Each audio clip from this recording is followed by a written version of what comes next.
Jaya Radha Madhava Kunja Bihari.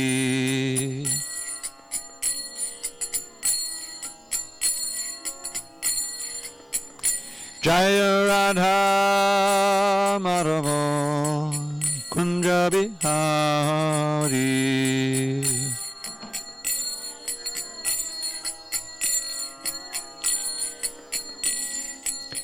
Gopijana Vallabha Girivaradhari.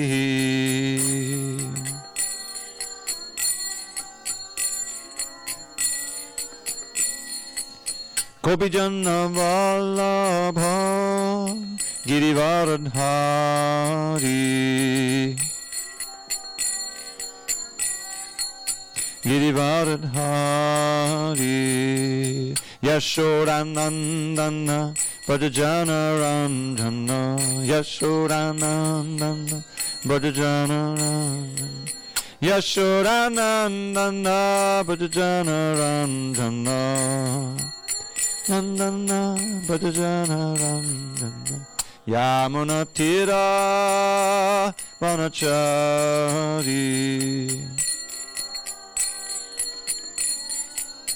Yamuna Tira Vanachari. Tira Vanachari. Jaya Radha Madhava Kunja Bihari.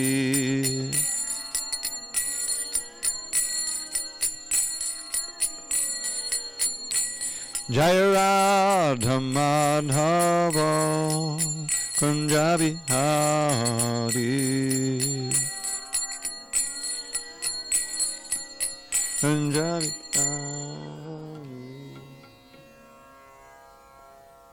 Thank you for coming, Ivana. You're welcome. What's with our friend Ace? Playing hooky these days? What's with our friend Ace? Ace, the lady? That's what I'm asking. You live with her. You haven't seen her? Oh, you don't see her? Okay.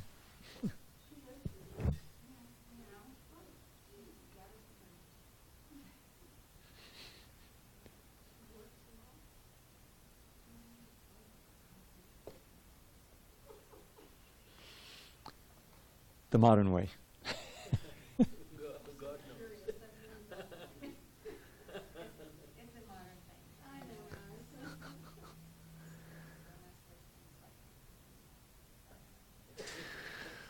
Om Namo Bhagavate Vasudevaya.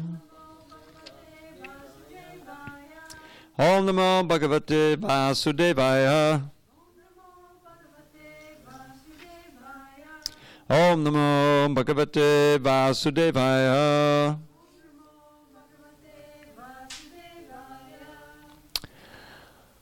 Okay, I think we're going to read again 529 and then have a little review. This is the last verse in the chapter, page 255.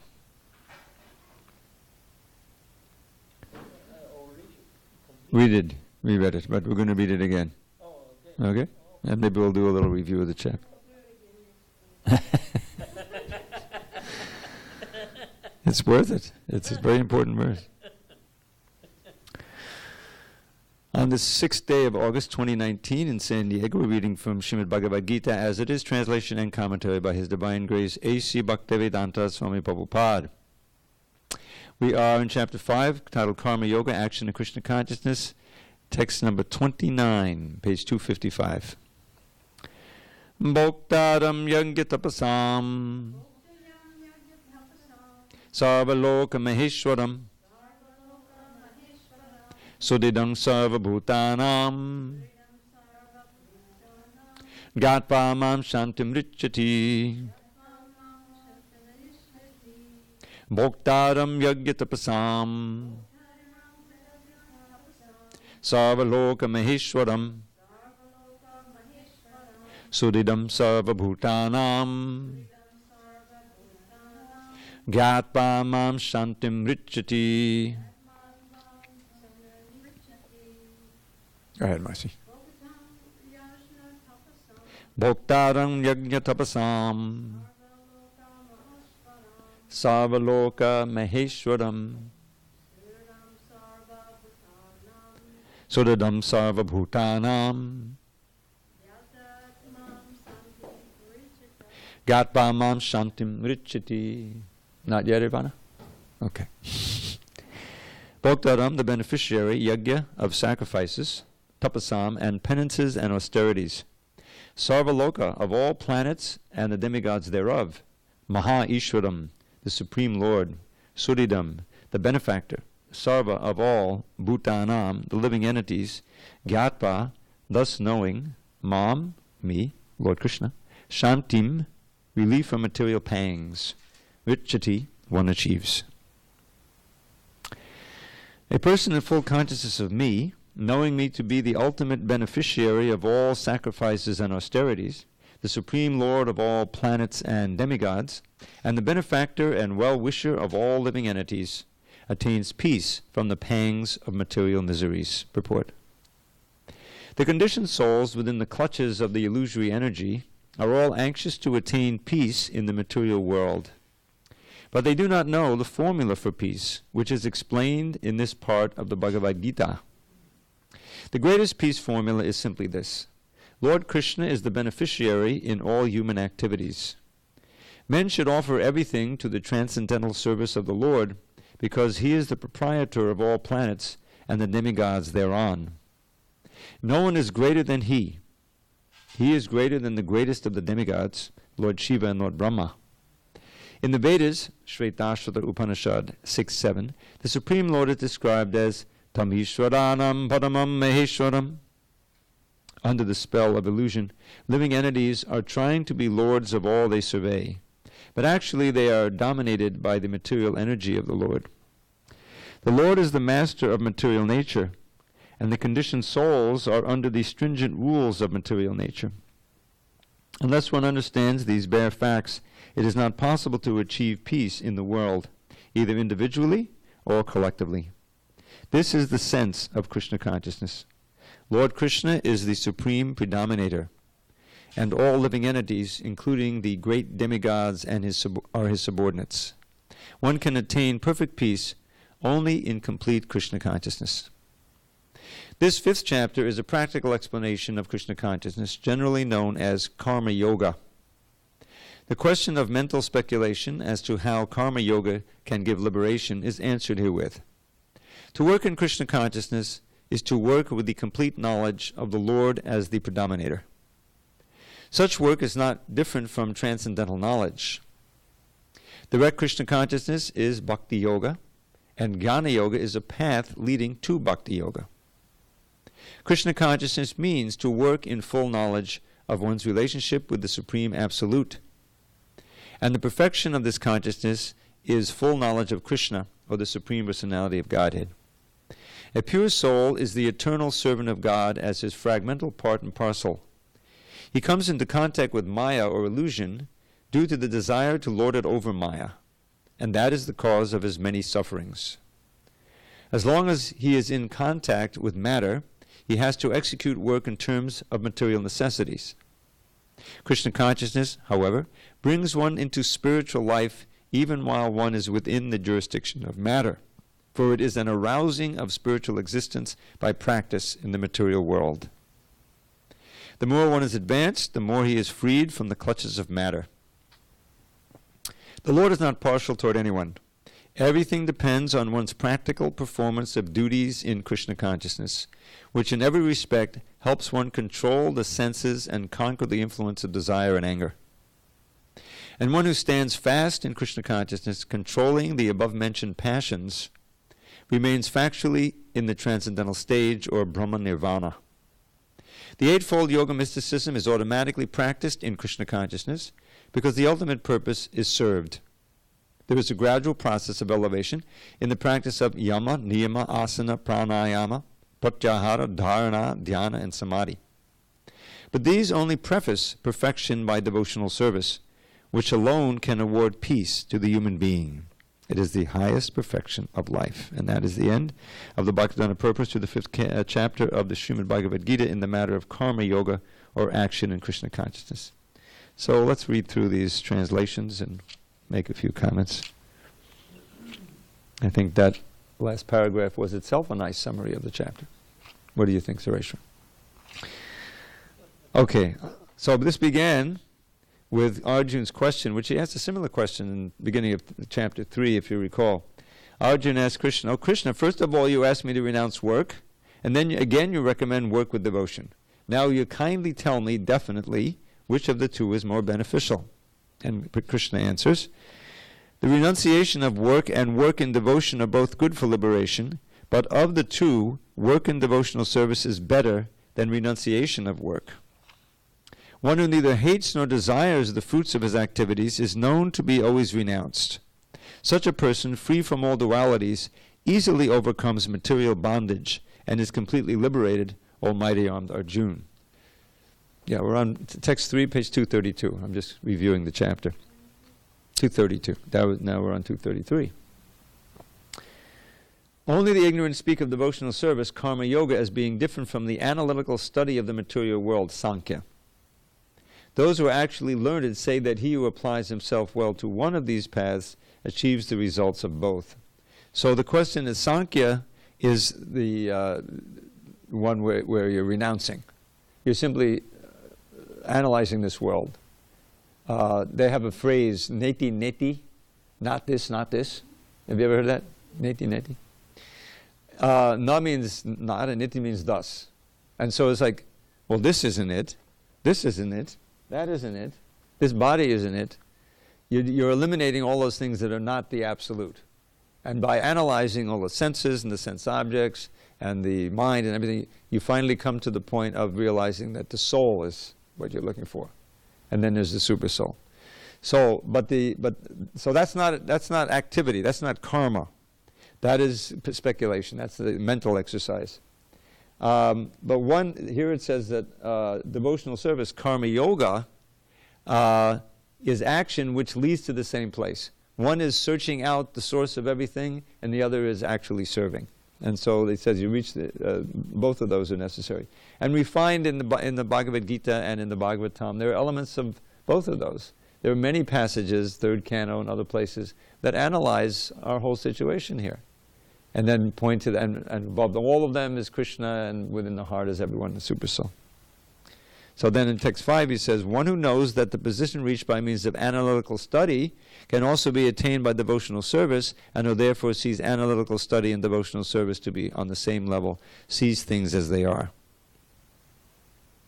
So now the question is merely renouncing activities. Merely renouncing all activities, yet not engaging in devotional service of the Lord, can't make one happy. Dukkam aptam, in fact, makes one unhappy. But a thoughtful person engaged in devotional service can achieve the supreme without delay. One who works in devotion, who is a pure soul, who controls his mind and senses, is dear to everyone, and everyone is dear to him. Though always working, such a man is never entangled.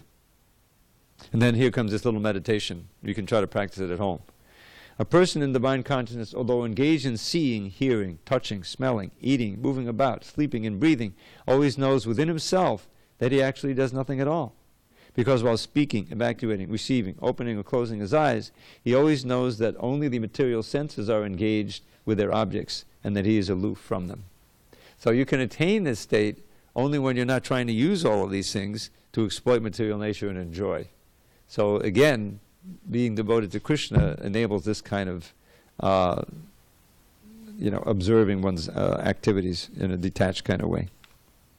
One who performs his duty without attachment, surrendering results unto the Supreme Lord, is unaffected by sinful action, as the lotus leaf is untouched by water.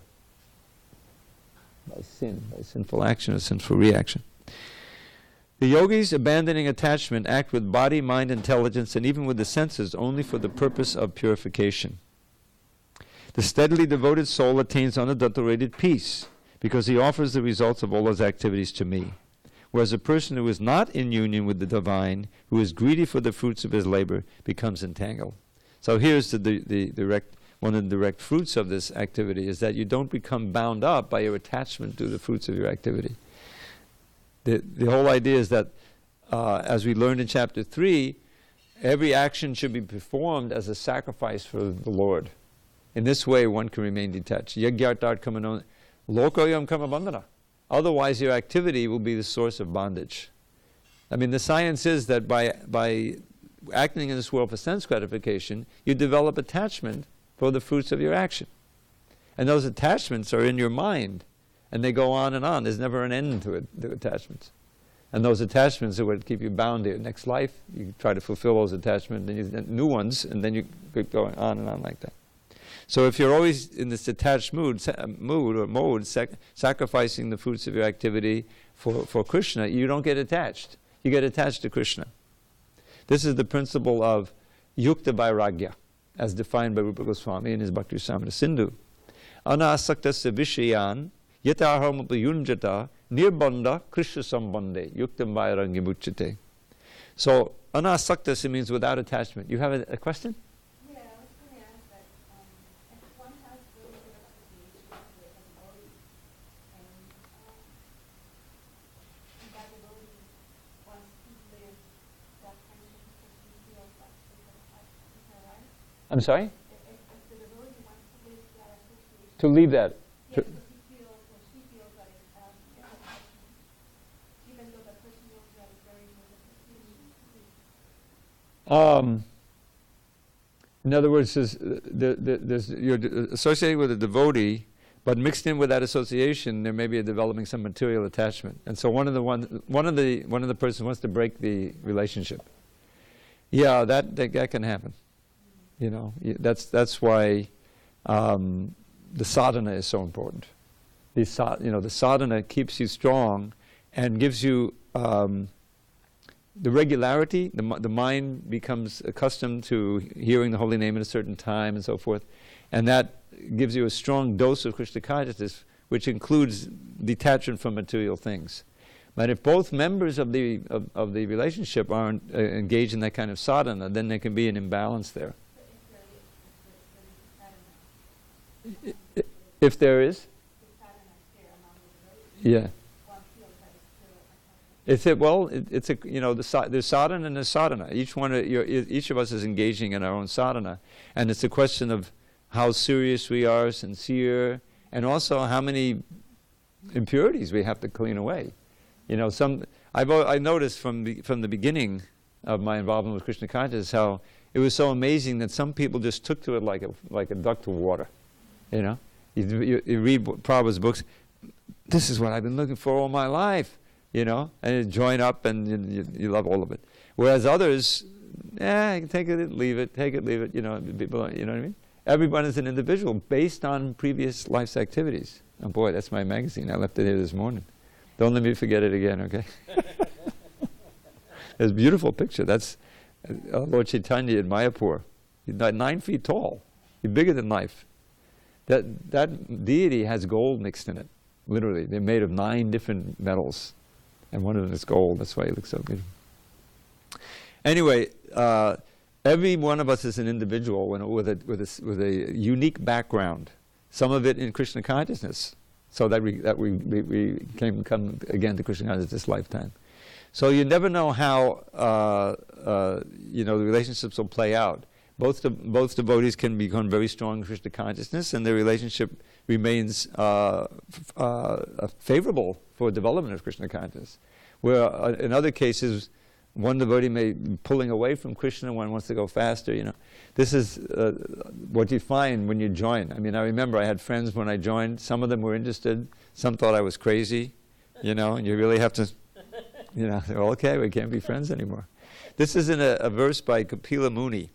In the 3rd canto, he has a series of verses. He's teaching his mother, Devahuti.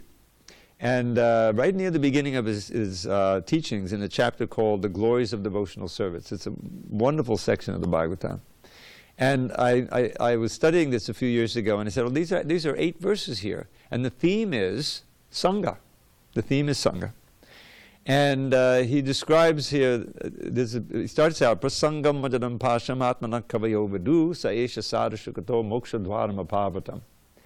That Ajanam Pasha means very strong ropes. I think you need to open that just a little bit. I'm sorry, maybe it's because I'm just gesticulating too much. I'm getting warm. Anyways, it's getting a little hot. So,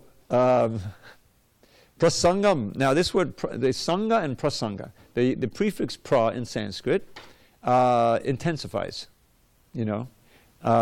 So prasanga means meaningful, intense association. But in this case, it's material.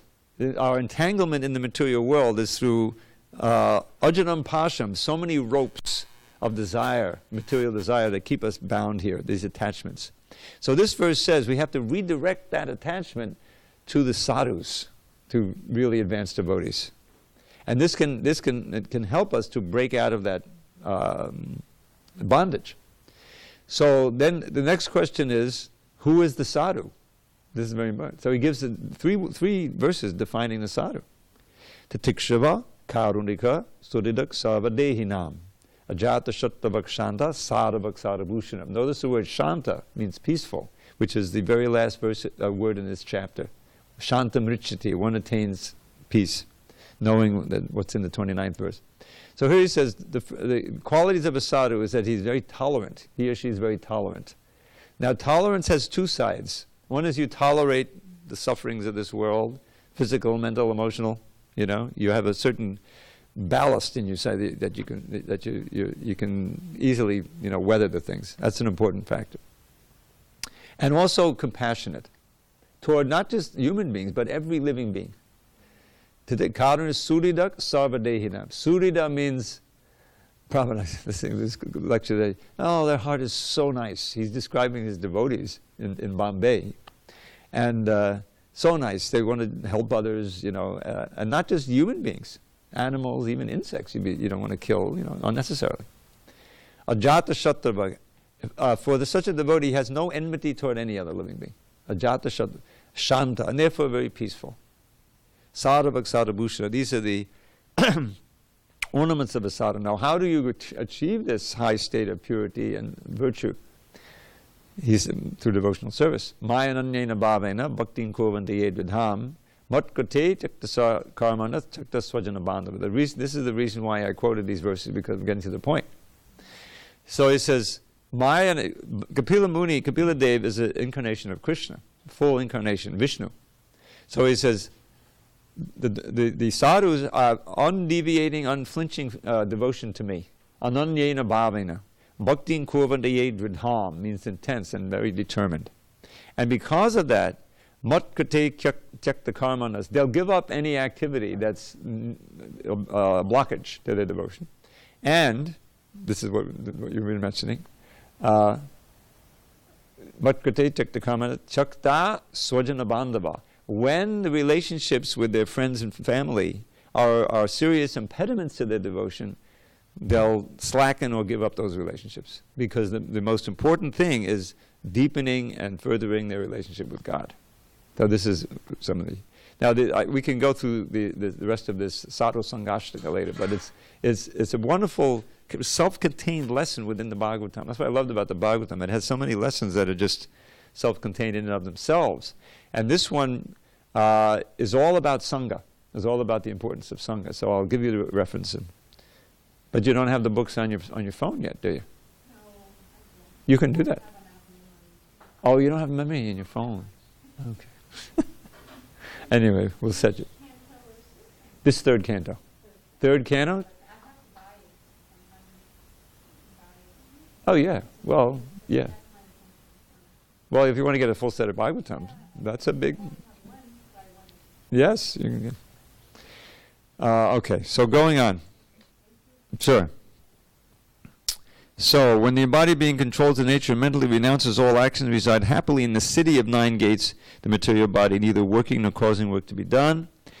The embodied spirit, master of the city of his body, doesn't create activities, nor does he induce people to act, nor does he create the fruits of action. All this is enacted by the modes of material nature.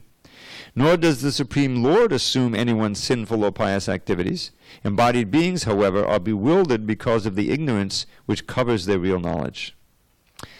When, however, one is enlightened with the knowledge by which nescience is destroyed, then his knowledge reveals everything as the sun lights up everything in the daytime. And then there's a few verses about this wonderful benefits of transcendental knowledge. When one's intelligence, mind, faith, and refuge are all fixed in the Supreme, then one becomes fully cleansed of misgivings through complete knowledge, and thus proceeds straight on the path of liberation. The humble sages, here's the symptom of one who's so enlightened.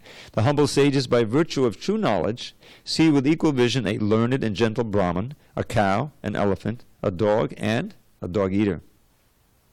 A person who neither rejoices upon achieving something pleasant nor laments upon obtaining something unpleasant, who is self-intelligent, unbewildered, who knows the science of God, is already situated in transcendence. Now, then comes these two verses that I kind of focused on. The 21 and 22 are like the revolutionary verses. Bhayasparshe saktatma. Such a liberated person is not attracted to material sense pleasure, but is always in trance, enjoying the pleasure within. In this way, the self-realized person enjoys unlimited happiness, for he concentrates on the Supreme.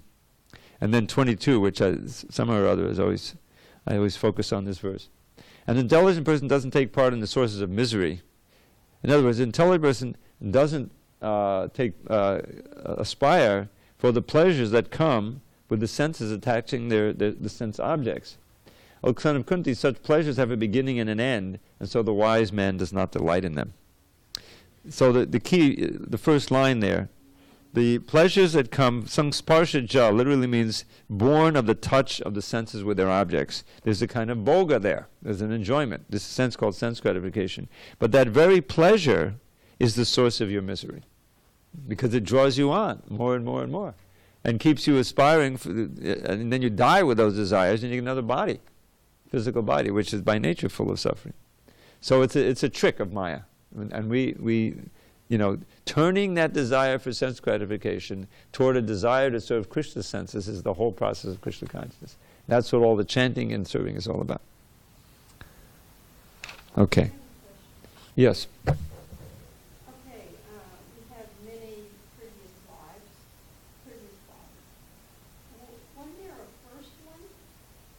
A first one? Yeah. So Brahma. You mean a material body? when Brahma appeared, all of our souls appeared without a body? No. Maybe I misunderstood. We're in the spiritual world with Krishna, and somehow or other, we're in the minority. We're a lot of us who are here, but the majority of souls are in the spiritual world. Vaikuntha planets, Goloka Vrindavan. But we're part of the foolish few, 1/4 it said, who rebelled against Krishna and were given this material body in order to try to imitate him.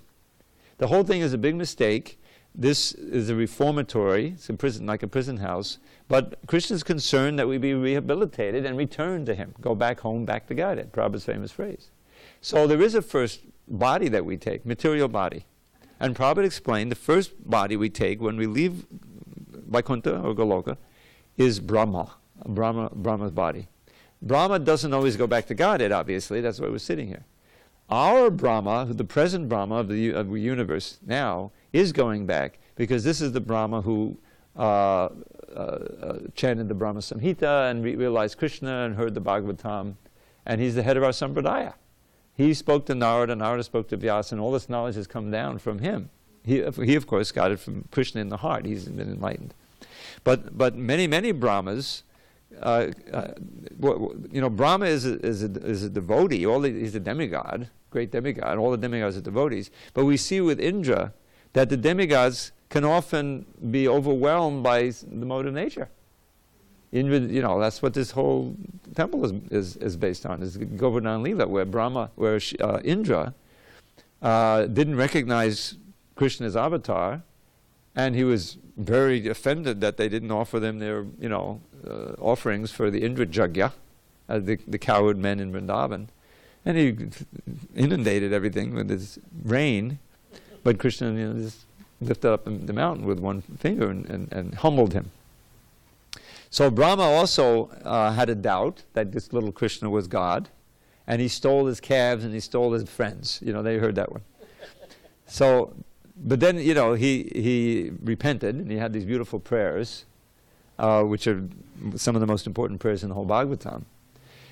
So the idea is that Brahma also can become bewildered because he's involved with the material energy. You can imagine trying to create everything, Here you are sitting on the lotus and you have a job to do, which is to create all these planets and populate them with the universe, with living entities who are just waiting to take birth to take up their karma again. You imagine a headache or headaches? He's got 4 heads.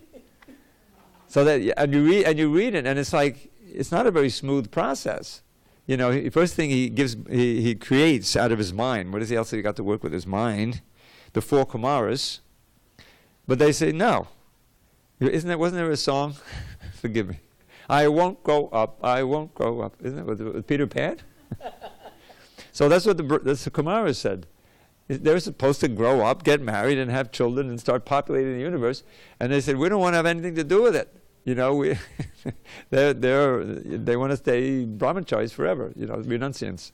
So Brahma became angry. He's frustrating, and out comes Shiva. And then he gave birth to different entities. Some of them were demons. They came after him. It's not a smooth process, all of this creation. As soon as you're dealing with the material world, you're going to be failures, some successes, like that. So, but still, he's doing it as a service to Krishna. Because these unmanifest living beings need to take birth and take up their karma so that some of them can be reformed, like that. So Brahma is not always a pure devotee, and sometimes he comes down from Brahma and starts going down, down, down, until you come to human beings and lower and below, and every ant was once Brahma. It's inconceivable, but that's the way it's described. So it's but the main thing is to realize that there's another world. There's verses at the end of the 16th chapter where he's winding up. The 16th chapter is a heavy-duty chapter. It's a chapter that starts with all these beautiful descriptions of the saintly qualities. There's like 26 of them. And then the rest of the chapter, most of the chapter, is about the demons and their qualities. And so at the end of the chapter, he winds up, and these such important verses. He describes the eventual hellish destination of the demons. They go down and down like that. There are 3 gates leading to this hellish existence: lust, anger, and greed. And the wise person gives them up. And then what? Very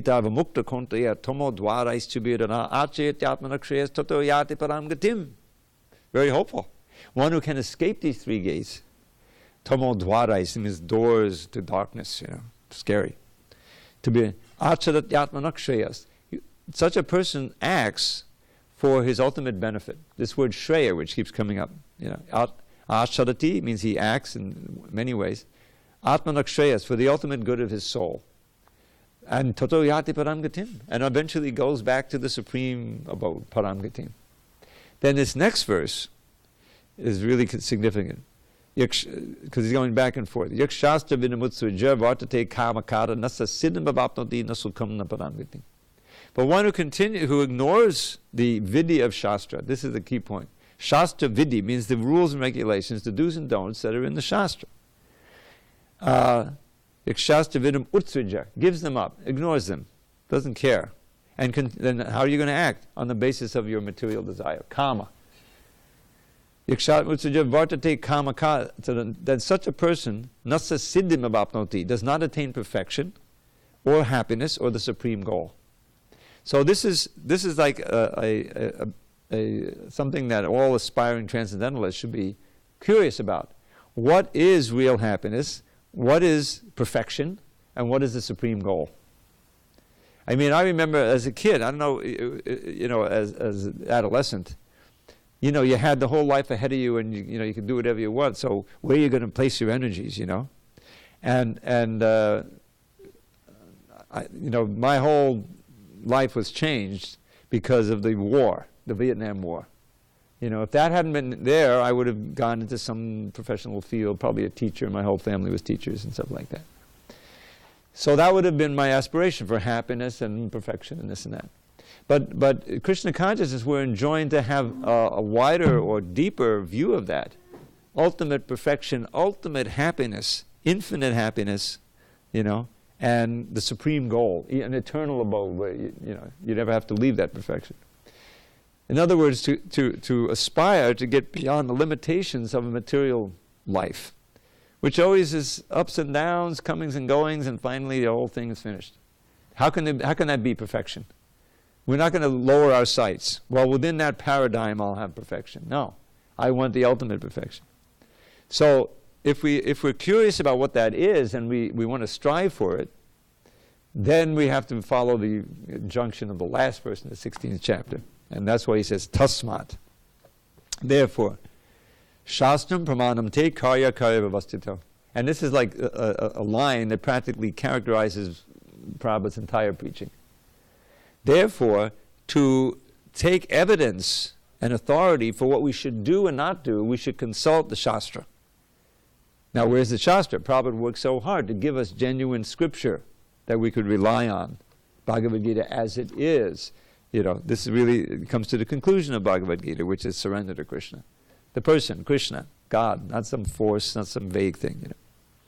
So, and then it says, once understanding what the Shastra says about what to do and what not to do, one should actually act that way as a matter of duty. Because it's against the grain. Our whole material conditioning is to tell us to forget Shastra and just act on the basis of karma, of what we want. Maybe a refined mode of ignorance, desires, or whatever it may be, but it's still our own things coming from our own desires. So that's the basis of our entry into the path leading to the ultimate goal, happiness and perfection. And we shouldn't give up on that. That's what human life is meant for. So this verse is saying, well, one who is wise, the Buddha, they don't aspire to enjoy the senses, which they know are sources of misery, and which have a beginning and an end. And in the purport, Prabhupada gives us this nice verse from the Padma Puran. Ramante yogino nante satyanani chanatmani iti rama pradenaso param brahma vidiyate. The mystics derive unlimited transcendental pleasures from the absolute truth, and therefore the supreme absolute truth, the personality of God, is also known as Rama. So this idea of ananta, and endless happiness, it's not obviously not material. So that's the yogis. We have to become yogis. Satyananda, actual bliss. Chidatmani, which is spiritual. And it's so nice that one of our main names we chant is Rama. Hare Rama, Hare Ram, Ram, Ram. All right, going on. Before giving up this present body, if one is able to tolerate the urges of the material senses and check the force of desire and anger, he's well situated and happy in this world. One whose happiness is within, who is active within, rejoices within, and illumined within, whose aim is inward, is actually the perfect mystic. He is liberated in the Supreme and ultimately attains the Supreme. Those who are beyond the dualities that arise from doubts, whose minds are engaged within, who are always busy working for the welfare of all living beings, and who are free from all sins, achieve liberation in the Supreme. And this is where he has this theme of Brahma Nirvana. It appears in 25 and 26. Those two places, and the rest of that's kind of the basis of the end of the chapter here. Brahma Nirvana, which is the Brahma Bhuta platform. Those who are free from anger and all material desires, not easy, who are self-realized, self-disciplined, constantly endeavoring for perfection, are assured of liberation in the Supreme, Brahma Nirvana, very near future. And then this is the situation of one who is on that Brahma platform, shutting out all external senses. Now here's a little hint of the Ashtanga Yoga process that will come in the next chapter. Shutting out all external sense objects, keeping the eyes and vision concentrated between the two eyebrows, suspending the inward and outward breaths within the nostrils, and thus controlling the mind, senses, intelligence. The transcendentalist aiming at liberation becomes free from desire, fear, and anger. One who is always in this state is certainly liberated. And finally, the peace formula. A person in full consciousness of me, knowing me to be the ultimate beneficiary of all sacrifices and austerities, the supreme lord of all planets and demigods, and the benefactor and well-wisher of all living entities, attains peace from the pangs of material miseries. And starting tomorrow, we'll begin our study of Dhyana Yoga, the 6th chapter. Now, there are a series of lectures that Prabhupada gave on this chapter, which had been compiled into a book called the Yoga System or something like that. Yoga System tapes. And if you want access to those, I can make those available to you. You have something to play MP3s, right? You have something to play MP3s? You don't have it? Your phone is full and you don't have anything to play music? How do you listen to music? Online?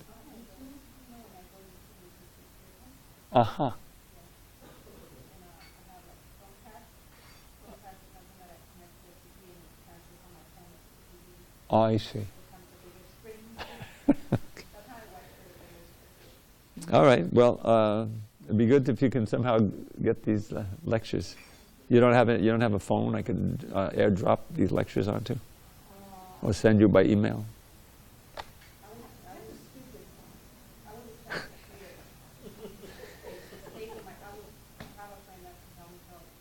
Yeah, okay, because that's important. You know, these lectures of Prabhupada are classic, and there's something about hearing directly from Prabhupada that's unique. You know, it's just this. It has a tremendous impact. I'm sorry? Yes, yes. Yes.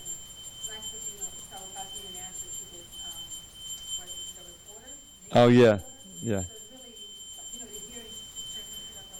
Exactly, that's wonderful. Okay, so I'm going to now, we have a second part of our class we've been doing, Ivana, and that is the, what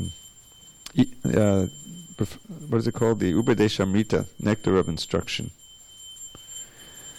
And how far did we get? Let's see. Okay. Oh, here it is. All right, so let me read the verse again. We're still on the first verse. And then we'll... Okay, that bookmark is there. So I'll just chant the Sanskrit myself. Vacho vegam manasakrodha vegam jihva vegam hurado pasta vegam etan vegan yo vishaheta dira sarvamapi mam pratabingsa shishyat. A sober person who can tolerate the urge to speak, the mind's demands, the actions of anger, and the urges of the tongue, belly, and genitals is qualified to make disciples all over the world. And so, okay. So now we're reading a little bit of Bhaktisiddhanta Saraswati Thakur's commentary on this Upadeshamrita, and I assume it's on the first verse here. Just give me a second. All right. In his Anuvritti explanation of the Upadeshamrita, which means the essence of all instruction, Srila Bhaktisiddhanta Saraswati Thakur writes that our material identification creates three kinds of urges: the urge to speak, the urges or demands of the mind, and the demands of the body. When a living entity falls victim to these three types of urges, his life becomes inauspicious. One who practices resisting these demands or urges is called a tapasvi, or one who practices austerities. By such tapasya, one can overcome victimization by the material energy, the external potency of the Supreme Personality of Godhead. When we refer to the urge to speak, we refer to useless talking, such as that of the impersonal Mayavadi philosophers, or of persons engaged in fruitive activities, technically called karma kanda, or of materialistic people who simply want to enjoy life without restriction. All such talks or literatures are practical exhibitions of the urge to speak. Many people are talking nonsensically and writing volumes of useless books, and all this is the result of the urge to speak. To counteract this tendency, we have to divert our talking to the subject of Krishna. This is explained in Srimad Bhagavatam 1:5, 10 to 11. So I'm assuming you don't know these verses, but they're very famous, and I'll let you hear the Sanskrit. Na yadvachas chitta badang hare yasho jagat pavitram pagunita karachid tadvaya samtirtam ashanti manasa na yatra hangsa niramantu shikshaya. Those words which do not describe the glories of the Lord, who alone can sanctify the atmosphere of the whole universe, are considered by saintly persons to be like a place of pilgrimage for crows. Since the all-perfect persons are inhabitants of the transcendental abode, they do not derive any pleasure there. Tadbhag visargo janataga viplavo yasmin patishlokam abandhavatyapi namanyanantasya shankitana yakshinvanti gayanti gunanti saravaha. On the other hand, that literature which is full of descriptions of the transcendental glories of the name, fame, forms, pastimes, etc., of the unlimited Supreme Lord is a different creation, full of transcendental words directed toward bringing about a revolution in the impious lives of this world's misdirected civilization. Such transcendental literatures, even though imperfectly composed, are heard, sung, and accepted by purified men who are thoroughly honest. The conclusion is that only when we talk about devotional service to the Supreme Personality of Godhead can we refrain from useless, nonsensical talk. We should always endeavor to use our speaking power solely for the purpose of realizing Krishna consciousness. As for the agitations of the flickering mind, they are divided into two categories. The first is called aviroda priti, or unrestricted attachment, and the other is called viroda yukta krodha, anger arising from frustration. Adherence to the philosophy of the Mayavadis, belief in the fruitive results of the Karmavadis, and belief in plans based on materialistic desires are called avaroda priti, unrestricted attachment. The Gyanis, the Karmis, and materialistic plan makers generally attract the attention of conditioned souls. But when the materialists cannot fulfill their plans, and when their devices are frustrated, they become angry. Frustration of material desires produces anger. Wow, this purport goes on and on. Similarly, demands of the body can be divided into three categories: the demands of the tongue, the belly, and the genitals. One may observe that these three senses are physically situated in a straight line, as far as the body is concerned, and that the bodily demands begin with the tongue. If one can restrain the demands of the tongue by limiting its activities to the eating of prasadam, the urges of the belly and the genitals can automatically be controlled. In this connection, Srila Bhaktivinoda Thakur says, Sharada vidyajal jadendriya tahikal jive pele vishaya sagare Tarmadje jihvayati lobhamoya sudurmati take jeta katina sangsare Krishna barodayamoy kare bari jihvajoy saprasad anadilobhai say anamita cow Radha Krishna gunagao premedako chaitanyanitai. O Lord, the material body is a lump of ignorance, and the senses are a network of paths leading to death. Somehow or other we have fallen into the ocean of material sense enjoyment, and of all the senses the tongue is the most voracious and uncontrollable. It's very difficult to conquer the tongue in this world, but you, dear Krishna, are very kind to us. You have sent this nice prasadam to help us conquer the tongue. Therefore let us take this prasadam to our full satisfaction and glorify your lordships, Shri Shri Radha and Krishna, in love, and call for the help of Lord Chaitanya and Prabhu Nityananda. Okay. So, analyzing this verse and beginning these quoting from Bhaktisiddhanta Saraswati Thakur. So the first urge is the urge to speak, and I think we've all experienced that urge, both amongst ourselves and amongst other people who we would sometimes wish that they wouldn't speak. But speaking goes on, and as Prabhupada points out here, Bhaktisiddhanta points out, it's codified in millions and millions of books. You got the internet, great Tower of Babel. So many distracting sounds and sights. So that's kind of it's a human trait. I remember getting on a bus one time. I think it was in New York.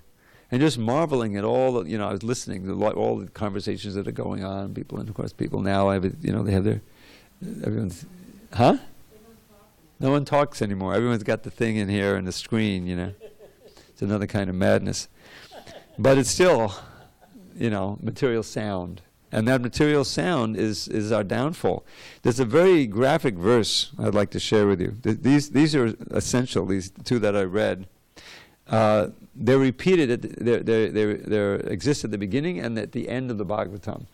And Vishnu Chakravarti says they form kind of a frame for the whole Bhagavatam. They're so important, these two ones, about the pilgrimage of crows, and how even those words that are not so nicely written, but they're all about Krishna, and one should listen to them. But this one, let's see if I can find it now. I think I can find it. No, that's not what I'm about. Yeah. And then we'll adjourn.